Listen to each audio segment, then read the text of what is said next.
ನಿನ್ನೆ ಊಟ ಮಾಡಬೇಕಾದ್ರೆ ಮೊಬೈಲಿಂದ ಬಿಡಿಸೋದು ಹೆಂಗೆ ಅಂತ ನೋಡಿದ್ವಿ. ಯಾರಾದರೂ ಟ್ರೈ ಮಾಡಿದ್ರಾ? ಟ್ರೈ ಮಾಡಿದರೆ ಏನಾಯಿತು ಅಂತ ನಂಗೆ ಕಮೆಂಟಲ್ಲಿ ತಿಳಿಸಿ. ಇವತ್ತು ಇನ್ನೊಂದು ಇಂಟ್ರೆಸ್ಟಿಂಗ್ ಟಾಪಿಕ್. ಮಕ್ಕಳು ಬೋರ್ ಆಗ್ತಿದೆ ಅಂದಾಗ ಇಮ್ಮಿಡಿಯೇಟ್ಲಿ ಟಿ ವಿ ಏನಾರು ಆನ್ ಮಾಡ್ತೀರಾ? ಅದೊಂದು ದೊಡ್ಡ ಮಿಸ್ಟೇಕ್ ಆಗುತ್ತೆ.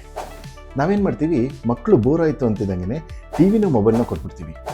ಅವಾಗ ಏನಾಗುತ್ತೆ, ಅವರ ಕ್ರಿಯೇಟಿವಿಟಿನ ನಾವು ಸಾಯಿಸ್ತೀವಿ. ಮಕ್ಕಳಿಗೆ ಬೋರ್ ಆಗಬೇಕು. ಬೋರ್ ಆದಾಗಲೇ ಅವ್ರದ್ದು ಕ್ರಿಯೇಟಿವಿಟಿ ಹೊರಬರೋದು. ಇನ್ನೇನು ಮಾಡೋಣ ಅಂತ ಯೋಚನೆ ಮಾಡ್ತಾರಲ್ಲ, ಆವಾಗ ಅವ್ರ ಮೈಂಡ್ ವರ್ಕ್ ಆಗುತ್ತೆ. ನಮ್ಮ ಮೊಬೈಲ್ ಅಥವಾ ಟಿ ವಿ ಕೊಡೋದ್ರಿಂದ ಅವರ ಕ್ರಿಯೇಟಿವಿಟಿನ ಸಾಯಿಸ್ಬಿಡ್ತೀವಿ. ಇದಕ್ಕೊಂದು ಸಿಂಪಲ್ ಸೊಲ್ಯೂಷನ್ ಇದೆ.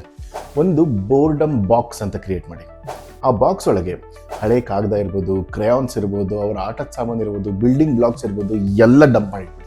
ಈಗ ಮಕ್ಕಳು ಬೋರ್ ಆಗ್ತಿದೆ ಅಂತಂದಾಗ ಅದರಿಂದ ತಗೊಂಡು ಏನಾದ್ರು ಒಂದು ಹೊಸದು ಕ್ರಿಯೇಟ್ ಮಾಡೋಕ್ಕೆ ಹೇಳಿ. ಅವರು ಯೋಚನೆ ಮಾಡೋದು ಕಲಿತಾರೆ, ಹೊಸದಾದ ಕ್ರಿಯೇಟಿವಿಟಿನ ಕಲಿತಾರೆ. ಅವರ ಬೋರ್ಡಮ್ ಕೂಡ ಹೊರಗೋಗುತ್ತೆ. ಈಗ ನಿಮ್ಮ ಮನೆಯಲ್ಲಿ ಮಕ್ಕಳು ಬೋರ್ ಆಗ್ತಿದೆ ಅಂತಂದಾಗ ನೀವೇನು ಮಾಡ್ತೀರಾ? ನಂಗೆ ಕಮೆಂಟಲ್ಲಿ ತಿಳಿಸಿ. ಈ ಸಿಂಪಲ್ ಸೊಲ್ಯೂಷನನ್ನು ಟ್ರೈ ಮಾಡಿ ನೋಡಿ, ಎಷ್ಟು ಚೆನ್ನಾಗಿ ವರ್ಕ್ ಆಗುತ್ತೆ ಅಂತೇಳಿ. ಮರಿಬೇಡಿ, ಲೈಕ್, ಸಬ್ಸ್ಕ್ರೈಬ್, ಶೇರ್ ಮಾಡಿ. ಮುಂದಿನ ವೀಡಿಯೋದಲ್ಲಿ ಸಿಗೋಣ. ಅಲ್ಲಿ ತನಕ ಟೇಕ್ ಕೇರ್.